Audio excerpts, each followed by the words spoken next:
ายบ่หูดอกลาคนนั้นนะหักน้องสำใดหูแต่ว่าหักคือการให้หากน้องสุขใจอายยอมทุกอย่างเมื่อเจ้าเลือกเขาแล้วหน้าที่อายคือยอมอีกทางแอบห่วงใยน้องอยู่ริมทางเบิ่งคนมาทีหลังพาน้องเดินควงแขนเฮ็ดดีน้ำทุกอย่างก็หวังอยู่บ้างน้องอาจมีใจแต่แล้วได้เป็นแค่เพียงพี่ชายน้องก็ให้อายใช้คำว่าแฟนเห็นน้องสุขกับเขา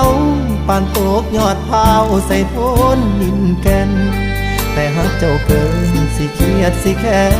ได้แต่ตอบแทนน้องด้วยคำว่าดีใจน้ำน้องลาด้วยน้ำตาอีกแบบหนึ่งคือหวังดีที่อยากส่งถึงจากใจดวงหนึ่งที่น้องเมินค่าบ่ได้เฮ็ดบุญร่วมชาติบ่ได้ตักบาตรร่วมขันกันมาเลยได้เว้าแค่เพียงคำว่ามีสุขเด้อลามันยืนกับเขาหากบ่เห็นอายจากวันนี้ไปบ่ต้องกังวลอายขอพาน้ำตาที่ล้นไปหามองลนยามคิดถึงเจ้าเป็นน้ำตาที่มีความยินดีมากกว่าความเศร้าหากมือใดลงเอยกับเขาโทรมาบอกข่าวให้อายหูแน่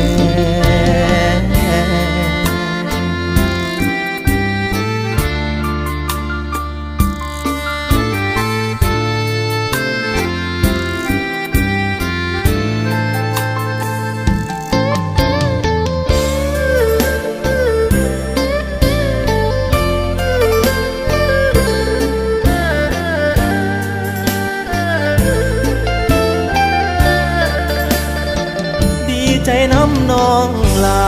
ด้วยน้ำตาอีกแบบหนึ่งคือหวังดีที่อยากส่งถึงจากใจดวงหนึ่งที่น้องเมินค่าบ่ได้เฮ็ดบุญร่วมชาติบ่ได้ตักบาตรร่วมขันกันมาเลยได้เว้าแค่เพียงคำว่ามีสุขเด้อลามันยืนกับเขาหากบ่เห็นอายจากวันนี้ไปบ่ต้องกังวลอายขอพาน้ำตาที่ล้นไปหามองลนยามคิดถึงเจ้าเป็นน้ำตาที่มีความยินดีมากกว่าความเศร้าหากมือใดลงเอยกับเขาโทรมาบอกข่าวให้อายโอ้แน่